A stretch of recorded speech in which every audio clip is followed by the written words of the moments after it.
We're going to go ahead and begin. Let us go to the throne of grace. Oh, gracious and mighty God, who's able to hold, who's able to sustain, who's able to move mountains, who's able to be the lifter of our heads and the lifter of our hearts. To the God that's able to continue to walk alongside us. To the God that's able to strengthen us when we are weak. To the God that's able to restore and transform us so that we can be who God is calling us to be. So, God, we thank you as we come together as a community to continue to learn how to become better, how to communicate better with one another, how to build better relationships, how to practice understanding, how to be intentional with our words, how to be intentional with lifting up one another, how to be intentional about placing value on ourselves and value on our relationships, oh God. So, God, we thank you for being in the midst. We thank you for all that you've done and all that you will do, God. In your Son, Jesus the Christ's name, we pray. Amen. I want to thank everyone for tuning in as we continue on our communication series. This evening, we will highlight submissive communication, which is akin to passive communication, which we studied earlier. But submissive communication is someone who embraces an apologetic position when communicating because they place value on the other rather than value in themselves. So the thoughts, the feelings, the needs, the wants of others are held higher and respected more than that of their own.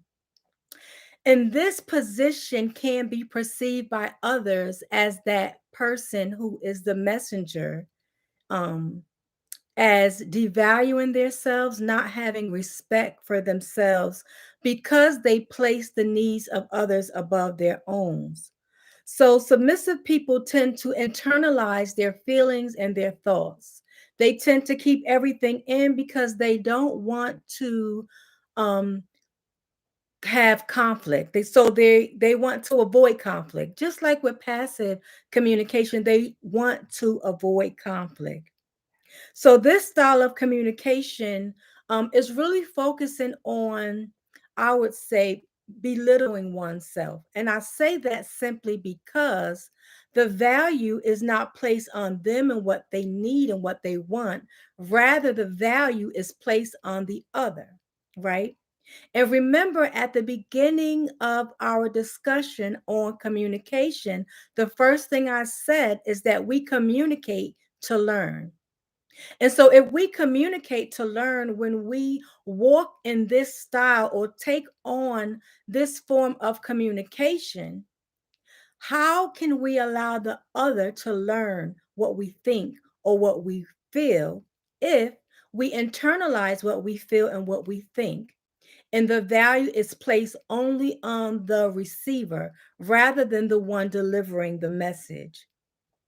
This person who uses this style of communication wants to avoid confrontation. Sometimes they may feel like the victim, they may refuse compliments, they don't have a desire to really truly directly state what they feel, what they think, or what they need.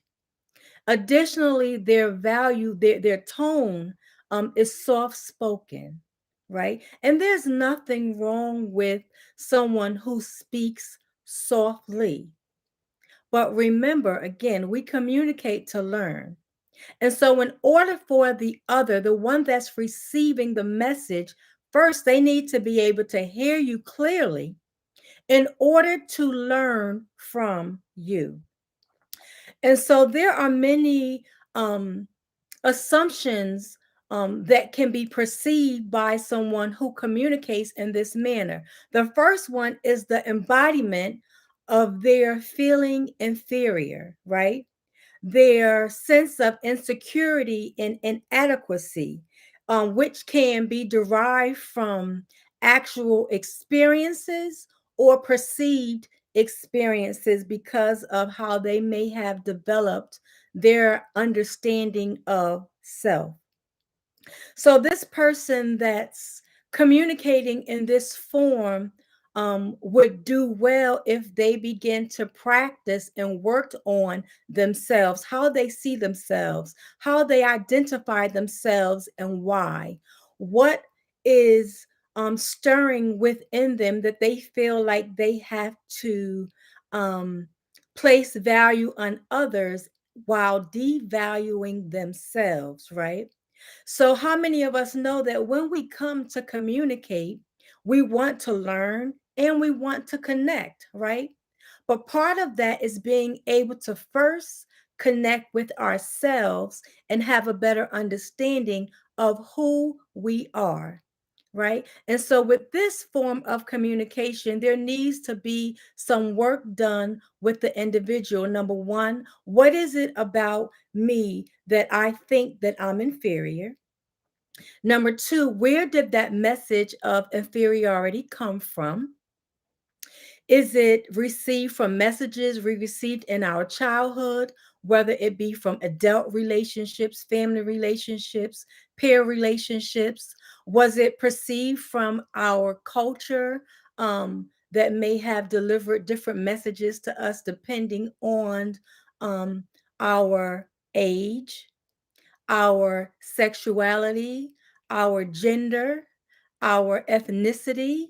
So, a lot of times, value is placed on us by external factors such as our upbringing and our socialization, as well as our culture, right? And depending on how those values are internalized by us, it can impact how we see and identify ourselves, right?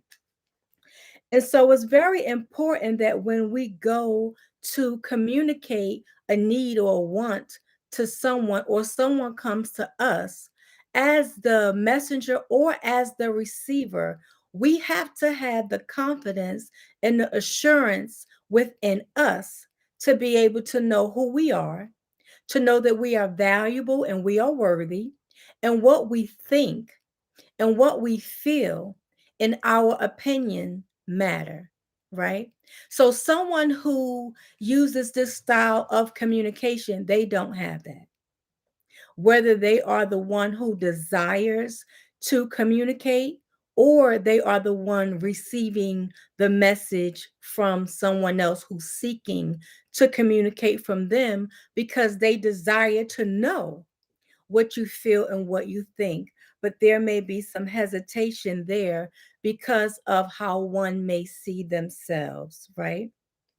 Put your thoughts in the chat for you and your style of communication. Are you familiar with this form of submissive communication? Now, some of us may have heard the word submissive coming from our faith tradition. This submissive in that context really means respect. It's not meaning inferior, right? So if we come from a biblical perspective, this word submissive in the way we're describing it today is not the same from the biblical text concerning marriages, because one does not need to shrink or become devalued. In fact, to be submissive in a marriage is to respect one another. Okay. Put your thoughts in the chat. What comes up for you as we continue to discuss different styles of communication to be able to look at what is submissive communication and how, when we use this form, what it says about us as the one receiving the message or delivering the message when we place the value of others above our own. My says, can you have multiple communication styles? You exactly can have different styles of communication. And depending on who you are communicating with, can dictate your style of communication. So someone who may use a submissive form of communication, it can be in a relationship with a spouse. It can be in a relationship with parent and child. It can be in a relationship with parent or elder, in a child or an adult child, right? So it really depends on how you perceive that person who you are communicating with, that depicts your style of communication. And as we discussed last week, assertive communication is really the best form or healthier form of being able to communicate, because we communicate to learn and we communicate to connect. So when we go to someone to communicate, we want them to know what we feel and know what we think and honor what we feel and what we think. Notice again, I didn't say agree, because sometimes we think that people have to agree with us when we go to them to communication. But the key is not agreeing with. The key is to learn from the other so that we can gain some insight and understanding, so that we can support and even be able to give the other person whom we are communicating with what they need and what they desire. Marie says, good evening, Zanetta. Thank you for explaining submissive regarding marriage. Yes, because a lot of times people use or have a different understanding that, especially in a marriage, that's being submissive mean that you have to shrink down or that you're less than. No, you're both equal. But I am submissive to my husband because I love my husband and I respect my husband, and he in return should be submissive to me because he loved and respect me as well, right? So there's not a power play. So anything we do pertaining to, let's say, marriage, concerning being submissive, really has to do with us respecting the other, and what we do for the other should come from a place of love, not from a place of power or dominance or control. Because remember, that goes back to what we talked about when we talked about manipulative communication, because that style of communication is really about dominating someone and getting someone to do what you want, because your focus is having control over the other. Carlton says, I agree with assertive communication method. It leaves no room. Yes, because assertive communication, when we use the style of communicating, it clearly states what we need, what we want, what we feel, what's our opinion, right? And so when we do this, we are able to have a braided dialogue, meaning we are inviting the other person to engage us. That's when the learning takes place. That's when the connecting takes place, when we're able to have a braided dialogue and learn from the other.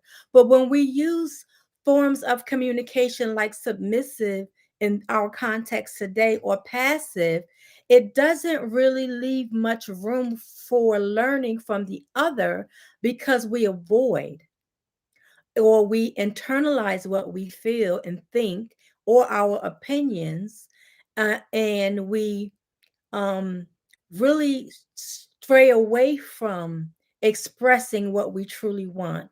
And so the person that's on the receiving end of us, when we are communicating to that person, they can be left like, what you need, what you want, and they want more, and they want to pull more from you.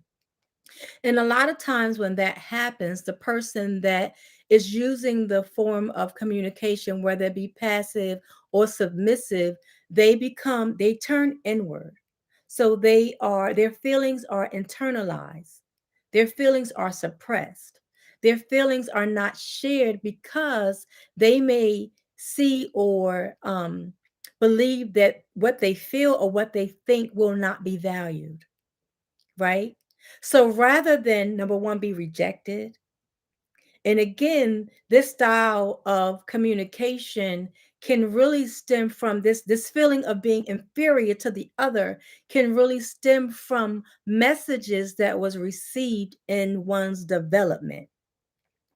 And so, because we are continuously developing, our style of communication can be strengthened, and we can learn how to better communicate, because no matter how old we are, we're continuing to develop, right? We're continuing to grow, because none of us knows all things, right?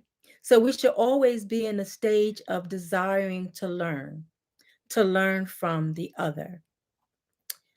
Um, it is important for us to be able to be clear with what we want, right? We want to be able to, first of all, we want to be able to acknowledge to ourselves and admit to ourselves, what is it that I need? What is it that I want? So when you go to that person to communicate, you can clearly state what you need, what you want, what your thoughts are. And a lot of times when we go to persons and we are operating from a position of inferiority and using this style of communication, this submissive style of communication, it really hinders the other from really grasping how to better support us, or how can they learn more about us and our needs and what we want, because we're not in a position to be able to share and be clear.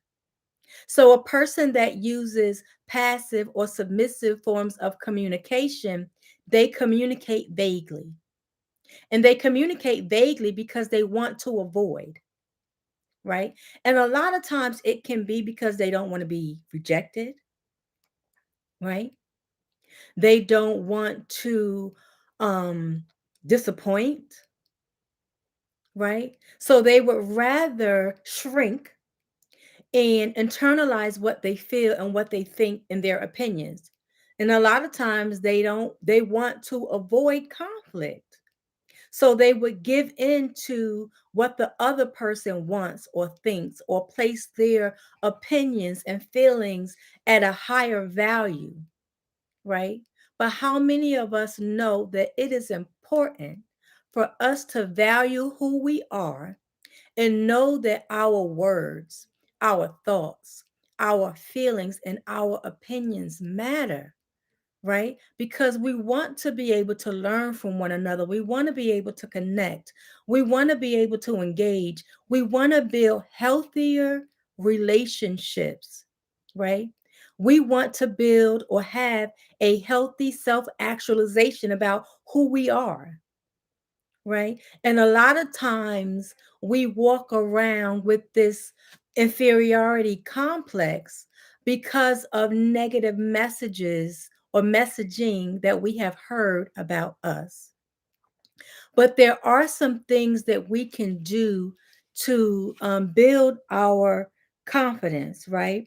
Those are some things that we can work on, like self acceptance, being able to accept who we are, knowing that it's not about us being perfect, right?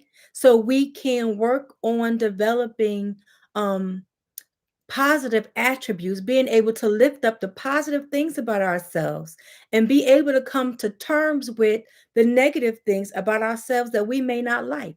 We can work on that, right? Because all of us have things that we like and we don't like about ourselves, right? But we have to begin to be in a position where we can work on that and be able to accept the good, the bad, and the ugly, and recognize that it's not about perfection, right? And that we are enough, and that we are valuable, and that what we think and what we feel matter, right? Some of us need to offer ourselves some grace, right? We are so open to offer grace to others, but when it comes to ourselves, we have a lack of grace for us. And the process of becoming this self actualization can be worked on as we build up our self esteem. You know, being able to acknowledge, okay, these are my strengths. These are some things that I'm good at. But here are some things that I need to work on. And be able to acknowledge that to yourself and begin to put an action plan in place to be able to do that. To be self-assurance, to develop confidence, right? To shift our thinking, right? It's easy to say, oh, I'm this, or oh, I'm that, or so and so said this, and so says that. But you have to begin to work on and see the good in yourself before we expect others to see the good in us, right? If we continue to always allow others to define us or to identify us, how can we get to a place of truly becoming, right? How can we get to a place of having a healthy self esteem? And a healthy self esteem is someone who's able to acknowledge, okay, I like this about myself, but this over here I need to work on, and that's okay, right? I don't have to be perfect, right? Being able to embrace all of us, our flaws, what we like and what we don't like, and being able to come to grips with that and know that it's all right, it's okay, right? Because it's all about living our best life and being our best self. It's about being able to be in healthy relationships. It's about being able to have a healthy understanding of ourselves and being able to honor us, right? To value us, to know that we are enough and we are valuable and we are worthy of everything good, right? Rather than only focusing on the negative. So this evening, I just really wanted to lift up and to encourage those who may use this form of communication because they place value and importance on others. And when we do that, we devalue ourselves. And so the purpose of this evening is really to get you to shift your thinking to be able to place value on you and know that you are enough and you are worthy and you are valuable. And what you think and what you feel matters, right? And to begin to do that work necessary for you to become stronger, for you to build your self-esteem, for you to build your confidence, so that when you go to communicate to others, your confidence will speak for itself, right? Not that you're cocky, but that your confidence and you value who you are, you respect who you are, and you recognize your self-worth. Because the sad thing is when we don't recognize our self-worth, that can be perceived by others to give them permission to devalue us, right? And I see that a lot in relationships, especially, right? And so I just want to encourage all of us to know that we are enough and we are valuable and we are important. And what we think and what we feel and our opinions matter. And it's not about being judged, right? Because a lot of times we judge ourselves the harshest, right? We can judge ourselves more than others. So the goal is for us to be able to expand our thinking, to be transformed in our thinking, to be able to reauthor our story, to reauthor our narrative, especially if we receive negative messaging that cause us to develop low self-esteem, that cause us to develop inferiority complex, that cause us to develop a lack of confidence, right? So I just want to encourage you to know that you are worthy and you are valuable, and what you think matters and what you feel matters, right? I want to encourage you to offer yourself some grace. Recognize that when you go, when you have a feeling, when you have a thought, when you have an opinion, it is okay for you to share it.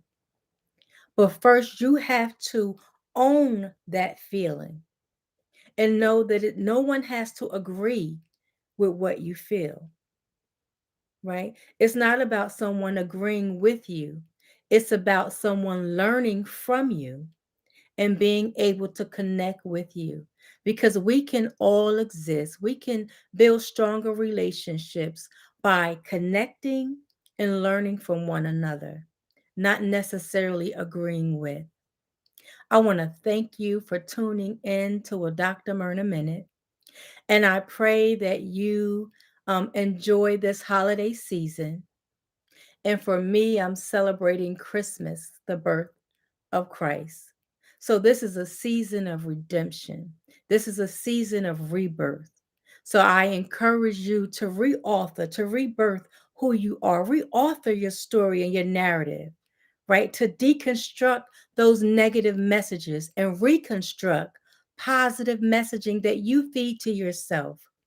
You have the power within you to feed yourself positive messages, to build a healthy self esteem and strengthen your confidence. And you have the power to deconstruct, to tear down negative messages that are not doing you any good. So you enjoy the rest of your evening. May you be blessed and enjoy your holiday, whether you're celebrating Kwanzaa, whether you're celebrating Christmas. Um, be blessed, be blessed, and be blessed. And I look forward to seeing you on next Friday as we continue to communicate to learn. Thank you for tuning in.